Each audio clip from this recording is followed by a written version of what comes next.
People live in a world of their own making. Frankly, that seems to be the problem. Welcome to Angry Planet.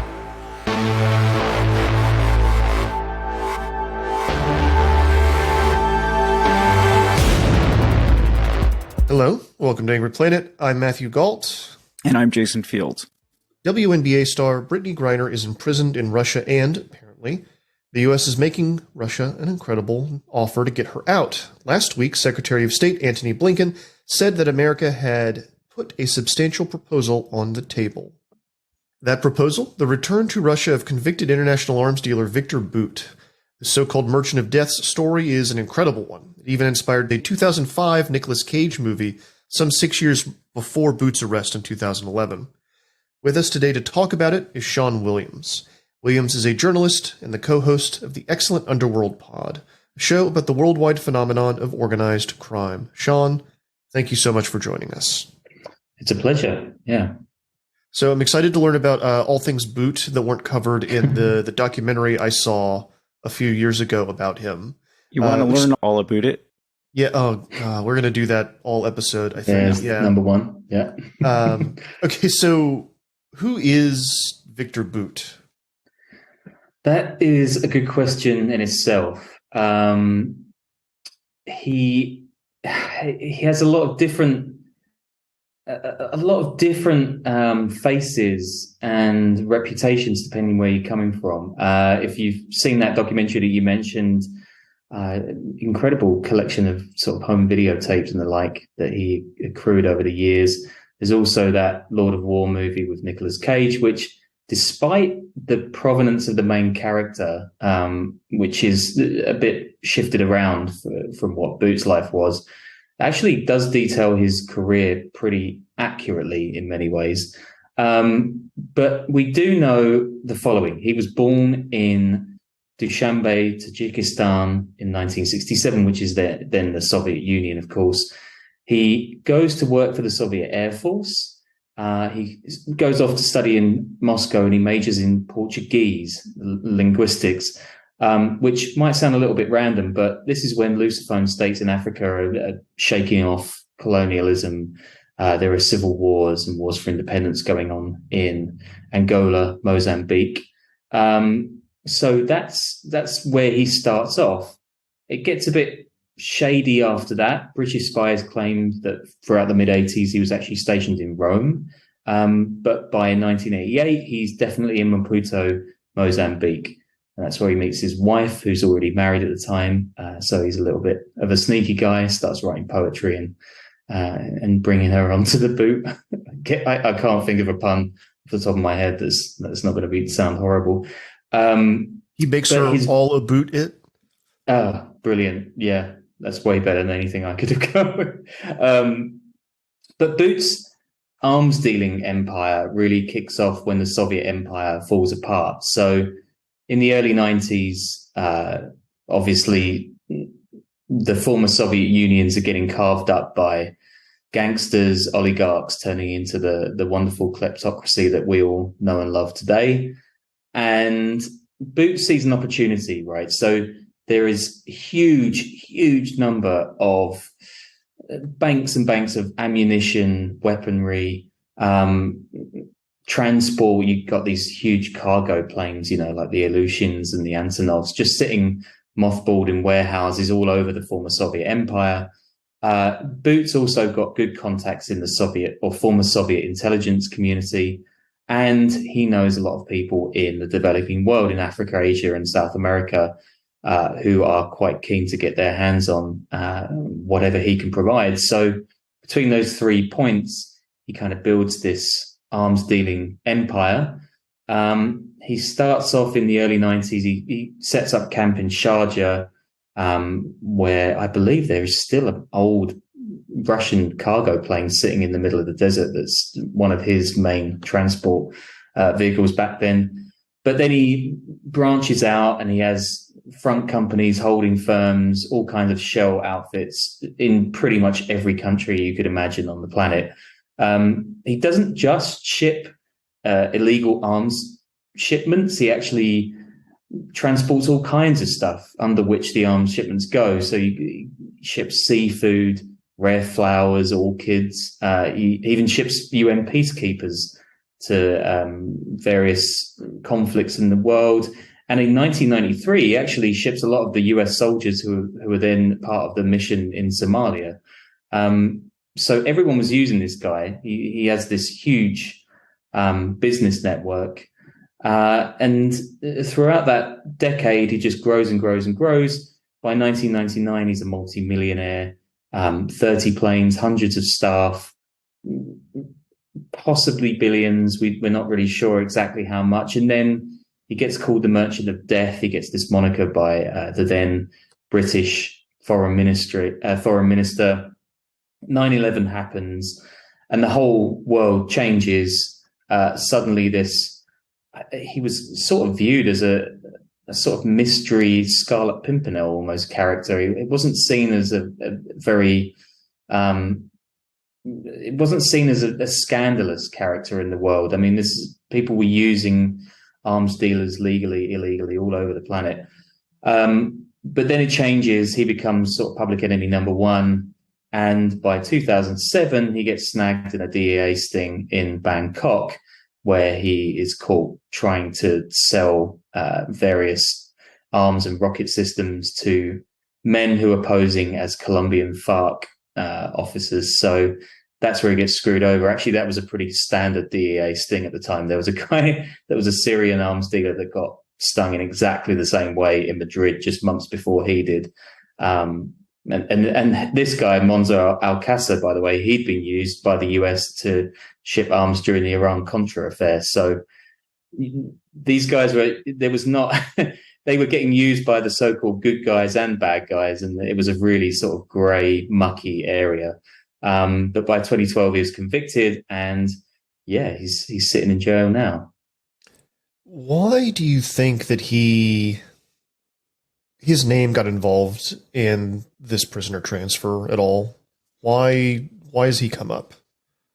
I think that a lot of Russian foreign diplomacy, if you can call it that at the moment, it's kind of tub thumping, saber rattling. It's more about the optics than any serious attempt at sort of closed doors diplomacy. So I think Russia was just trying to go for the most high profile character they could think of, and somebody who could, let's say, perhaps represent some of the shiftier elements in the foreign policy of all countries at the time, not least the UK and the US, who had used Bout for their own purposes at one point or another in his illustrious or otherwise career. So I think that it's the notoriety more than anything else. I don't think that he really represents anything seriously harmful if he were to be released per se.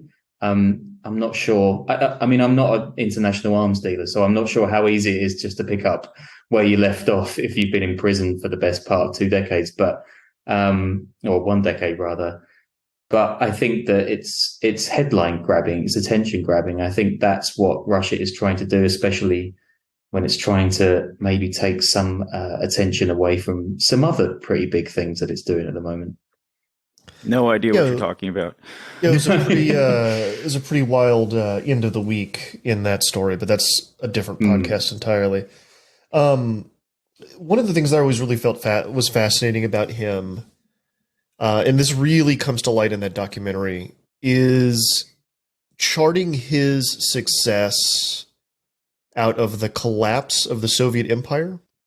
You talk a little bit more about how that collapse kind of creates the conditions in which a person like him can rise to prominence. Yeah, I guess it's multifaceted, really. So from the top down, I mean, there is almost no control from the top of former Soviet, future/current Russian Federation, from the Kremlin, really. It's such a huge, gigantic empire. When it collapsed, it was so many vassal states with so many different cultures and so many different governing structures, when that all kind of fell apart from the top, from Moscow, you had infighting and attempted coups. There was all kinds of crazy shenanigans going on in Moscow itself. You've got Boris Yeltsin coming to power, who's essentially an alcoholic and very incapable of leading some of the people directly below his command, who were the kind of tectonic plates of power, just shifting at a crazy rate. Then you've got a country which had one of the biggest armies and militaries in human history suddenly disappearing. And those officers and colonels and people involved in the money side of that, they're not just going to give up their only chance of making a buck, especially in a country where, there's hyperinflation and the entire economy is just falling to pieces. So it's almost like, I guess, it's just a web with absolutely, it's like a kind of, I don't know, like a pylon with nothing on it. It's just a bare frame of an infrastructure of a country at the time. And it just left the door open for muscle men, really, of all different stripes and backgrounds to take over various different industries. I mean, there are people involved in the highest levers of power in the Kremlin now, like Abramovich, for example. People might know him from Chelsea, but he made an absolute fortune in various, I think it was mining. He sort of took over back then. And for Bout, he was able to link together very quickly these very informal networks of arms storage, the arms that are in storage, and the people who could get their hands on them, and the people who wanted them. And there was a lot of money to be made there. So, because there's also, in addition to the personnel, kind of as you alluded to at the end, there's warehouses full of weapons. Yeah. All over in countries that are in dispute now, like that are former Soviet countries. So yes, it's a commodity that needs to be moved, and someone can make money doing it. Yeah. Bout was in a position to do that. A lot of that was in Ukraine as well. A lot of that, the munitions and the small arms were in Ukraine, and a lot still are. So, yeah. Can you elaborate also on his, before the collapse of the Soviet Union, like what his job exactly was, and then what did his connection to Russian authorities continue, or what was the nature of it, as far as we know, continuing into the new era? That is a good question. So his history as a Soviet mediator, translator / spy in Africa at the time, and allegedly Rome. There's not a huge amount known about that. Everything's quite secretive. He definitely has very, very high up contacts within the people who were in power back then. Whether he's closely tied to them throughout the 90s, I mean, it would be very difficult for him not to work within that kind of economy of patronage and shaking hands and that kind of informal economy that the kleptocracy grew out of in Russia. So it's fair to surmise that he does have extremely high up contacts within the current Kremlin power structure. As regards actually saying he is linked to, say, Putin here and here, that's pretty much impossible. Which makes it interesting that he's being used as a bargaining chip now, because I wonder what he knows and who he knows and what he knows about them. Because he seemed to think that at one point when he did a New York Times feature that sort of bumped up his profile weirdly around the world, I think he said to the reporter something like, if people knew what I knew, I would have a hole right here, and he points to his forehead or something like this, I think it was. So yeah, he probably knows a lot. What did Bout want? What does he want? Does he like money? Does he like power? I think that's an interesting part of his character, right? So if you see the documentary about him, he kind of presents him. He presents as this sort of almost bumbling Chevy Chase dad on tour kind of character. He's just a sort of happy-go-lucky entrepreneur. I think that neither that nor the nickname Merchant of Death really fits him. I think he's completely amoral. I think he was just a businessman making money where he could. He didn't ever express any regret or moral concerns for where these arms were going and what it was doing around the world. You didn't get your Hollywood Nick Cage moment of sort of self-reflection in that character that you kind of need for the movie. He just seems like he was completely he was just a businessman, and he didn't really care about anything else. What were some of his greatest hits, so to speak? Well, he funneled a lot of arms into the huge and devastating war in the Democratic Republic of the Congo. He was funding both sides of that. He was close partner with Seseseko and with the rebels at the time, and that's one of the bloodiest conflicts in history. All over Africa, really. I think in the Hollywood movie, he's with Charles Taylor, or a kind of fictional representation of Charles Taylor. I think it might be. I'm not sure if it's a real character of him, but yes, Bout was very big there as well. So Liberia, that is. Liberia, sorry, yeah. I was thinking, I always get Sierra Leone, Liberia, yeah. So in Africa is where his so-called greatest hits might have played out. But he did ship weapons to South America as well, and some parts of Southeast Asia. So he was an equal opportunities merchant of death. All right, I have a weird kind of aside here for us, because I wanted to get you to explain. This really comes across. You've talked about it a little bit. It really comes across in the documentary. His kind of personality and his physical appearance. But as an aside, very quickly, I was like, how tall is he again? Looked up his height, and the first thing that comes up on Google is celebrity news from The Focus. Viktor Bout height. Is the Merchant of Death taller than Britney Griner?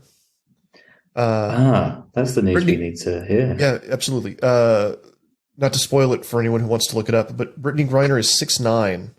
Victor Bout is 6 feet. So she is 9 inches taller than he is. But I'm sorry, please tell me what he looks like and kind of what his persona is.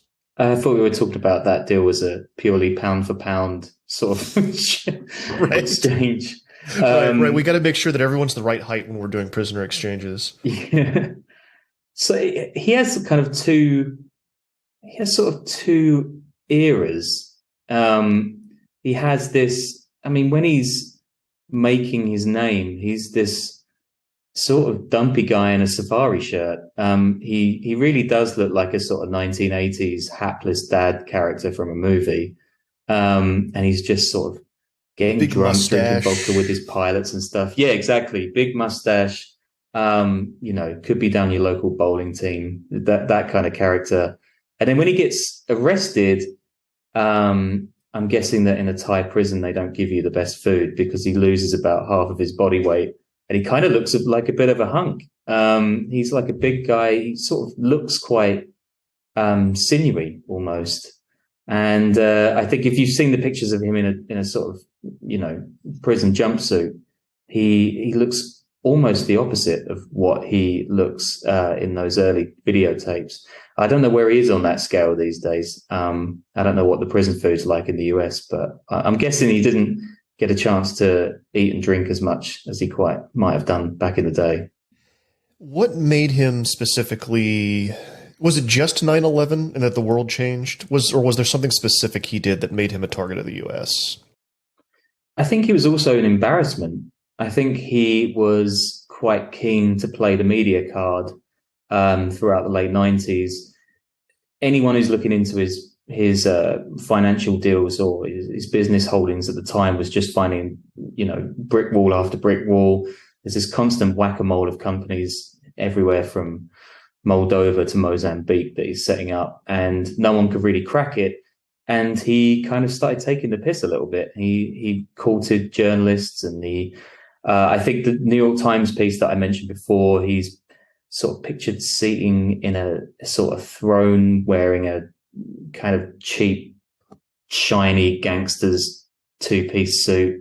And I think that in that post 9/11 era where there was for better or worse, it was a lot more black and white in the morality of this world then. I don't think that people either in the media or in the government could try to paint this guy as a sort of grey area rogue. He was either good or he was evil, and obviously being a Russian arms trafficker, he was the latter.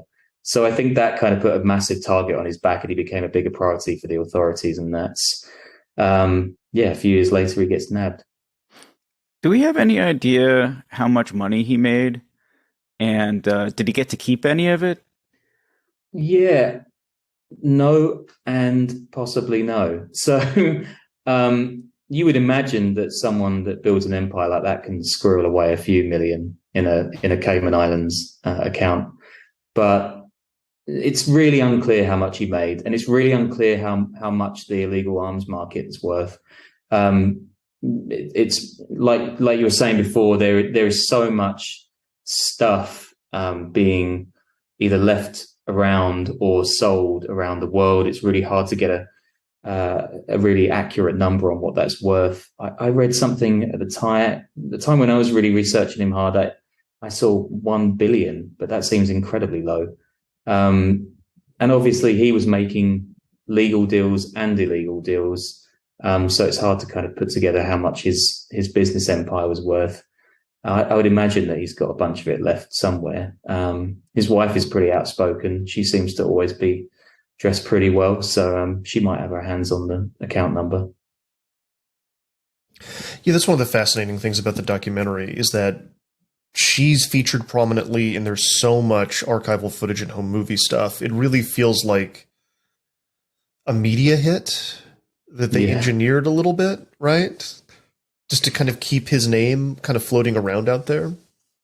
Possibly so. Yeah. I mean, once he gets busted by the feds, I think, they want to just put him in a black hole and hopefully people forget about him. So, a la his wife, I think, there's a fair deal of keeping things in the headlines at that point. And I guess this isn't going to hurt him either. Can we talk a little bit more about the bust, the one where he got caught? This is like a setup kind of from the beginning, right? Yeah. I mean, they get to him through a guy in his entourage. At the time, he's living in South Africa, and there's a guy who's fallen on hard times. I think he was a Brit, and he ends up working in Tanzania at a hypodermic needle factory. So the authorities get to Bout through him, and he'll basically do anything for a few pounds at the time. So they get basically contact with Bout through this British guy. And then they try and set up a deal. I think first in Romania, they try to lure him to, because Romania, they can basically whisk him away from there. But he calls their bluff, and then they set something else up in Bangkok. And this is where it gets a bit weird, because this guy that I mentioned before, the Syrian arms dealer, Monzel Kassa, he was caught, very high profile sting, the previous year, like 2006, this is 2007. Exactly the same thing. And US agents love posing as the FARC because they can claim that whoever gets caught trying to sell things or do deals with the FARC is attacking US citizens, because the US is, I think, currently officially at war with the FARC, or it's a live conflict. So Bout really should have seen this one coming. He doesn't, or he does. It's so strange. This is all caught on CCTV as well. They're talking about really, it's so weird. The way it's presented in the doc is, it's like, if I recall correctly, and it's been a while since I've seen it, it's like he he was on his way out, but they pulled him back in for one more deal, and he knew that it was kind of shady, but it was so much money that they went for it anyway. It was something like that, right? There's a way that he sits there. He can't not know that he's being filmed, even by people he's doing business with, and he just pours all this information out about the business and what he can give them. And, he's talking about helicopters and surface-to-air missiles and whatever, like really heavy equipment. And he takes this thing so blithely that it's almost like he knows it's about to happen. He doesn't really care. I think at that point he felt a bit invincible, that no one was really going to nail him. Either that, or he genuinely was pulled out of sort of semi-retirement to do this one last job. But it is really strange. It's worth looking at that footage, actually, because it's something completely off about it. Maybe he felt an enormous regret and just wanted to pay his sentence to society. Yeah, that script is writing itself. Yeah.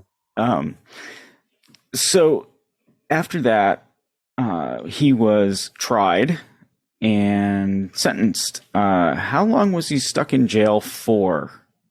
Is he supposed to be there the rest of his life, or?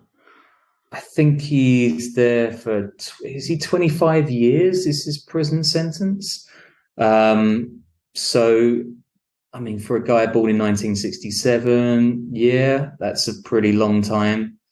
I guess that's 2012, so he's not going to be due out till 2037. So, yeah, he's due to spend a lot more time behind bars. So yeah, this could be his big break, Britney Griner, and the political turmoil, the war in Ukraine as well. So yeah, we'll see. So we're supposed to get Griner back, and also a U.S. Marine that they had accused of espionage, if I remember correctly. I'll ask an unfair question. Pound for pound, is this a good trade? Yeah, I mean, how tall is the U.S. Marine? Right. That depends on whom you ask. I mean, it's almost like bowing to the demands of terrorists in a way, because the two people who have been imprisoned by the Russian authorities were, if you look at their cases, even if you are the most pro-Russian person on the planet and you are best friends with Vladimir Putin, I think that you have to concede that those are ridiculously harsh sentences for extremely minor, if not non-existent offenses. To compare those two people with To compare those two, so now I'm talking about there's a teacher as well. There's a guy from Ohio, I think, who was also locked up for marijuana use or something like this. Then there's a former U.S. Marine espionage. Whether or not that's true, we probably won't know ever. It's hard to compare the importance of someone that the whole world has chased after for years and has, indirectly led to the deaths of hundreds of thousands of people with Britney Griner. From a purely statecraft point of view, I think it's a pretty poor deal. I don't want Britney Griner to spend another day in prison. I'm not saying that at all, but I think that it's hard. It's really hard because I think Russia is doing it for the optics. I don't think it's if there can be such thing as a good faith negotiation in this case. I think that if I had to, I tell you what, instead of my opinion, what I think will happen is that this deal idea will fizzle out and something else will take its place, because I don't see the US in good faith having a negotiation about Viktor Bout. I think that there was too big a mark on his head for too many years to let him go now. there's been a load of other people thrown into this mix as well. There's the guy that Germany currently has in a prison just outside here where I'm in Berlin, who committed a sort of political assassination in the city a couple of years ago. The Germans have reportedly been asked whether they're going to go in on this deal, and from a couple of pieces I saw, they've said absolutely not.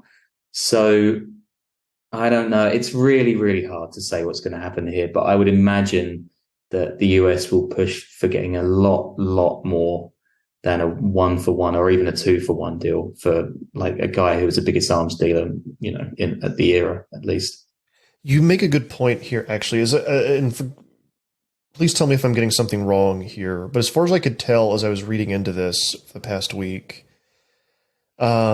nobody has officially said the name. Nobody in an official capacity has said the name Viktor Bout, right? Mm-hmm. This is one of those things that's kind of like Blinken and others have said that a substantial proposal has been made, and then through other sources, the name Viktor Bout has gotten out and been floated, and that's why we're talking about him, right? Yeah, it smacks of it's anonymous sources speaking in WhatsApp messages to journalists. I think no one's going to say anything right at the top. I doubt they will unless it happens right towards when they're both running across from opposite sides of a bridge somewhere outside Finland or whatever. So yeah, we don't know for sure if it's Viktor Bout. It's by the law of averages, it's probably him. But yeah, let's say Viktor Bout gets out of prison.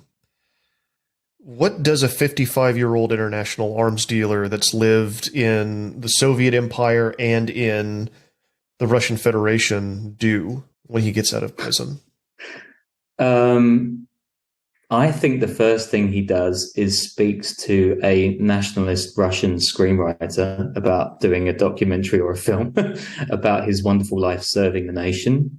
I think the second thing he does is probably hire a couple of bodyguards, because I think he'll have to live pretty much in lockstep with the Kremlin if he does get out, and he will be as marked man, checking that he's not causing any trouble as it's possible to be. Like I said before, I don't really see him just like picking up the old gang and going for a joyride in Sharjah and dropping off some A-bombs somewhere. Like, I think that he will be put out to pasture if he is let out. You'll probably see him take on his former shape a little bit more. He's probably drinking a lot of vodka and eating some lovely Blinny or whatever. Sean Williams, thank you so much for coming on to Angry Planet and talking all about it with us. I'm so sorry. That's the last one I'll just do. Had to fit one last one. I just had to get one more in. Yeah. Thanks, guys.